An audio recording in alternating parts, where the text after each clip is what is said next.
नमस्कार दोस्तों, स्वागत है आपका भाई पढ़ले पर। तो आज हम एक बहुत ही इंपॉर्टेंट टॉपिक कवर करने वाले हैं, इथेनॉल से रिलेटेड।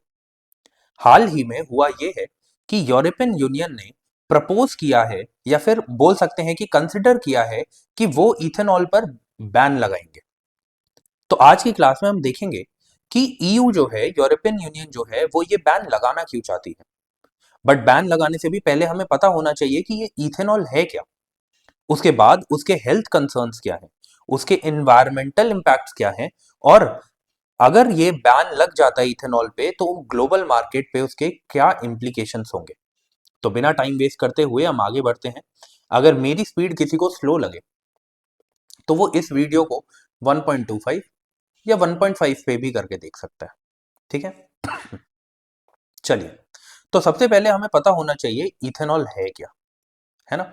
तो इथेनॉल एक वॉलेटाइल कलरलेस लिक्विड है, ठीक है, जिसका फॉर्मूला है C2H5OH। अब यहाँ पे ये ऐसे लिखा है, बट मैं इसको ऐसे लिख देता हूँ प्रॉपरली, क्योंकि टाइपिंग में ऐसे ही टाइप हो पाता है, C2H5OH। कहीं कहीं पर इसे ऐसे भी लिखते हैं, मैं ऐसे लगा देता हूँ, यस, ऐसे भी लिखते हैं C2H6O।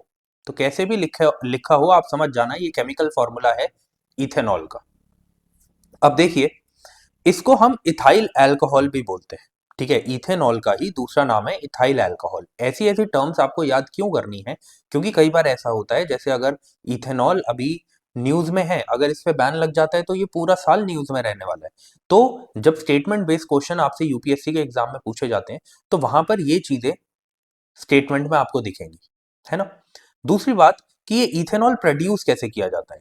इथेनॉल को प्रोड्यूस करने के लिए एक सिंपल प्रोसेस होता है, फर्मेंटेशन ऑफ शुगर्स का, ठीक है। जहां पर शुगर शुगर का मतलब है कि कॉर्न या शुगर केन जैसी क्रॉप्स को यूज किया जाता है, उसमें फर्मेंटेशन किया जाता है और इथेनॉल को बनाया जाता है, ठीक है। ये एकदम सिंपल भाषा में आप समझ सकते हैं।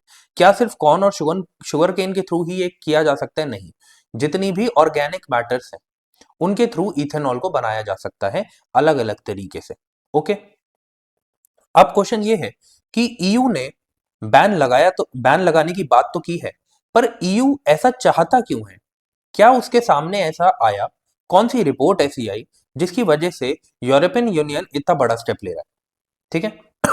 तो यूरोपियन यूनियन ने ऐसा इसलिए किया क्योंकि एक यूरोपियन एजेंसी है जिसका नाम है ECHA।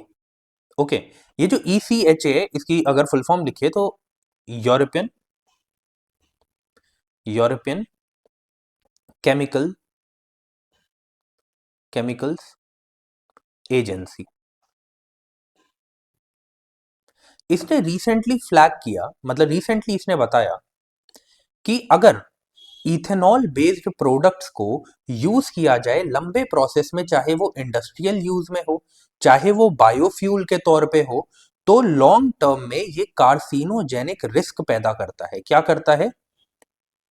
कार्सिनोजेनिक रिस्क पैदा करता है। ये कार्सिनोजेनिक क्या होता है?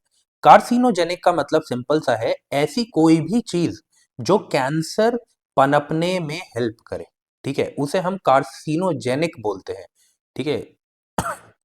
जेनिक, कार्सिनोजेनिक बोलते हैं उस किसी भी एजेंट को। ओके, तो आपको ये पता होना चाहिए।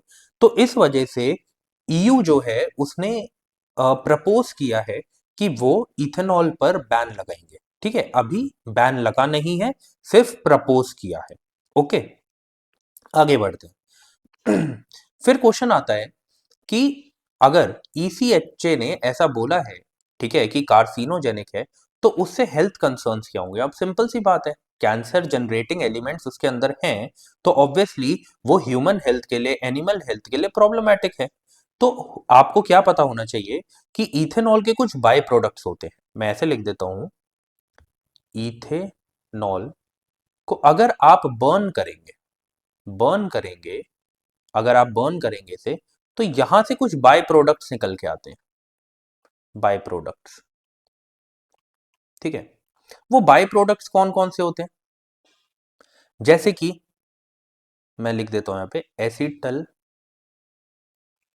D hide and मैल्डीहाइड। अब ये जो दोनों है, एसिटल डिहाइड और फॉर्मिएल्डिहाइड, फॉर्मल्डिहाइड, ये क्या है, ये इथेनॉल के बाय प्रोडक्ट्स हैं और ये दोनों ही कार्सिनोजेनिक है। ठीक है, ये दोनों ही क्या है, कार्सिनोजेनिक है। मैं सिंपली इधर यहाँ पे ऐसे लिख देता हूँ, कार्सिनोजेनिक है। ठीक है, CAR लिख रहा हूँ, आप समझ जाना, ये कार्सिनोजेनिक है। ओके, इसके इन्वायरमेंटल इम्पैक्ट्स क्या है? देखो, क्या होता है, जब भी आप बर्न करते हैं, किसको बर्न करते हैं, इथेनॉल को बर्न करते हैं आप इथेनॉल को, तो या फिर इथेनॉल ब्लेंडेड, मैं एग्जांपल के तौर पे अभी यहाँ पे ले रहा हूँ ब्लेंडेड फ्यूल्स को। ठीक है, आपको पता है ना, हमारा भी इतना बड़ा जो प्रोजेक्ट है कि हमने E20 किया है, मतलब इथेनॉल ब्लेंडिंग करी है 20% अपने पेट्रोल के साथ, और हमने 2025 में इसे कंप्लीट कर लिया। लेकिन अब आप सोचिए, जब ऐसे सामने चीजें आती हैं कि जैसे कि ECHA ने बताया कि इथेनॉल फ्यूल्स को अगर आप बर्न कर रहे हैं तो उसमें से उसके एमिशन के टाइम पर उससे VOCs निकलते हैं, मतलब वॉलेटाइल ऑर्गेनिक कंपाउंड्स।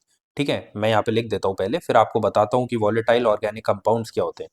तो जो भी इथेनॉल ब्लेंडेड फ्यूल है, अगर उसका एमिशन होता है कैन इंक्रीज, मतलब जब भी इसे बर्न करेंगे तो उस टाइम पर जो एमिशन होता है कैन इंक्रीज एमिशन ऑफ, अभी मैंने क्या बताया, VOCs। अभी VOCs क्या है, VOCs का मतलब होता है वॉलेटाइल ऑर्गेनिक कंपाउंड। ये जो वॉलेटाइल ऑर्गेनिक कंपाउंड्स है, इसके बारे में भी यूपीएससी ने क्वेश्चंस पूछे हैं।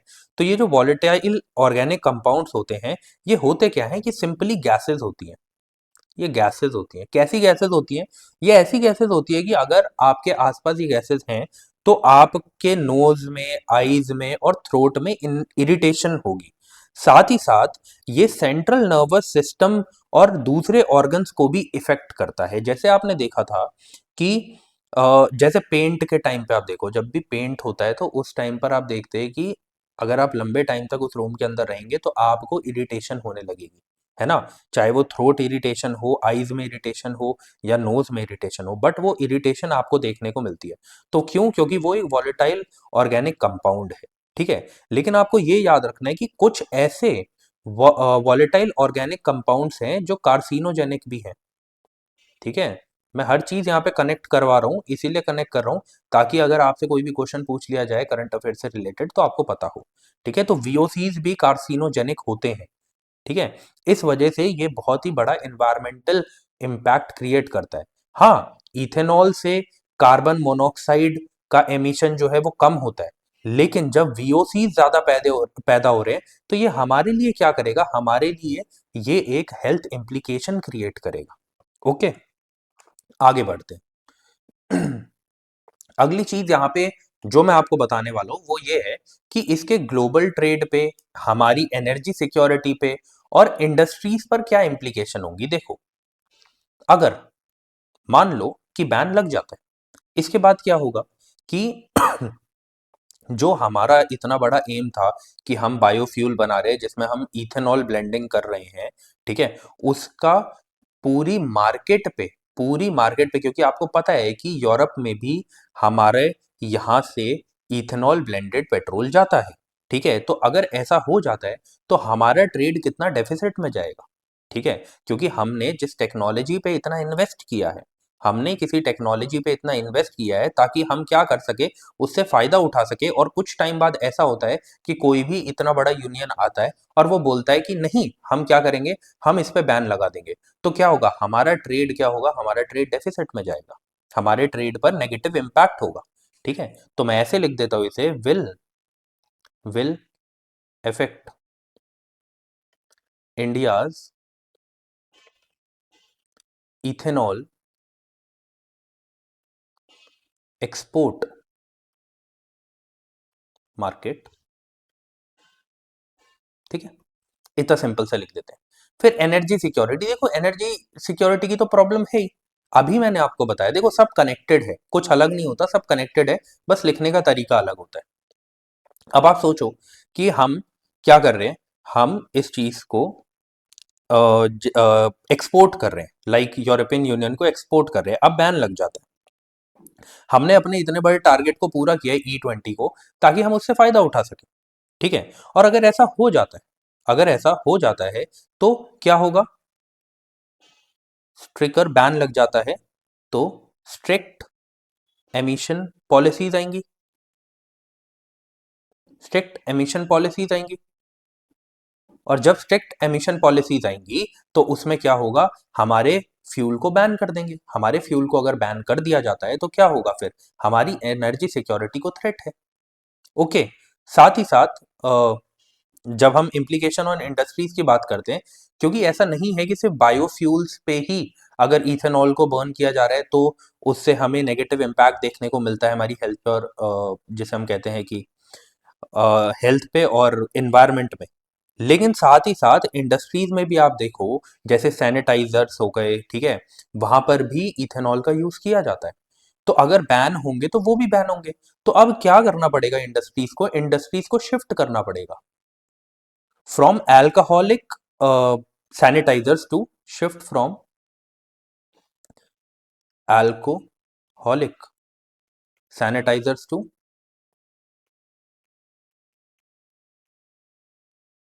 Non alcoholic sanitisers.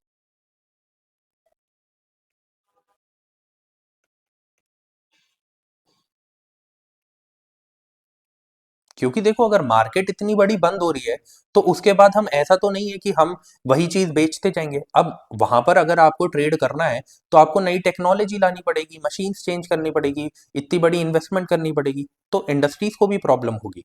साथ ही साथ आप सोचो कि जो इंडस्ट्रीज लगी ही बायोफ्यूल के लिए थी, उनको कुछ ऑल्टरनेटिव ढूंढना पड़ेगा, फिर उनको नई टेक्नोलॉजी में फिर से इन्वेस्ट करना पड़ेगा। So these are the implications जो आपको देखने को मिलेगी after the ban of ethanol. अभी हुआ नहीं है, सिर्फ क्या किया गया है, सिर्फ प्रपोजल दिया गया है, ठीक है। बाकी आज के लिए बस इतना था, बाकी एक नए टॉपिक पे हम कल बात करेंगे, कल चर्चा करेंगे। बाकी मैं आपको बता देता हूँ कि इस चैनल पर आपको प्लेलिस्ट में ही मिल जाएगा कि हम लास्ट 12 ईयर्स के प्रीवियस ईयर क्वेश्चन को सॉल्व कर रहे हैं, जहाँ पे हम रोज 10 क्वेश्चंस को सॉल्व करते हैं। हम इन्हें सिर्फ सॉल्व नहीं करते, हम यहाँ पर इसका डिटेल्ड एक्सप्लेनेशन देखते हैं, कुछ स्ट्रेन ट्रिक्स देखते हैं, जहां से हम अपने बिना नॉलेज के भी 10 to 12 क्वेश्चन पेपर में 100 में से ठीक कर सकते हैं, जो कि सिंपल यूपीएससी की भाषा को पकड़कर होता है, ठीक है। साथ ही साथ आप देखेंगे कि जो भी ऑप्शंस होते हैं उन्हें हम एक्सप्लोर करते हैं और कोशिश करते हैं कि आगे आने वाले साल में जो पेपर है वो वहां के क्वेश्चंस भी हम पकड़ पाए, ठीक है। ये क्लासेस मंडे टू फ्राइडे होती हैं और रोज आपको 2 से 5 PM के बीच में ये वीडियो मिल जाती है, ठीक है। बाकी मंथली करंट अफेयर्स इस बार आपको सैटरडे को फर्स्ट करंट अफेयर की वीडियो मिलेगी, जहां पर हम मंथली करंट अफेयर को 4 पार्ट्स में कवर करेंगे थ्रू क्वेश्चंस। और बाकी जो आप वीडियो देख ही रहे हो कि डेली हम एक इंपॉर्टेंट करंट अफेयर के टॉपिक को कवर करते हैं और उसका डिटेल्ड एक्सप्लेनेशन देखते हैं, जो हमारे प्रीलिम्स और मेंस दोनों में हमें हेल्प करेगा। तो अब हम मिलते हैं अपनी अगली वीडियो में, तब तक के लिए जय हिंद।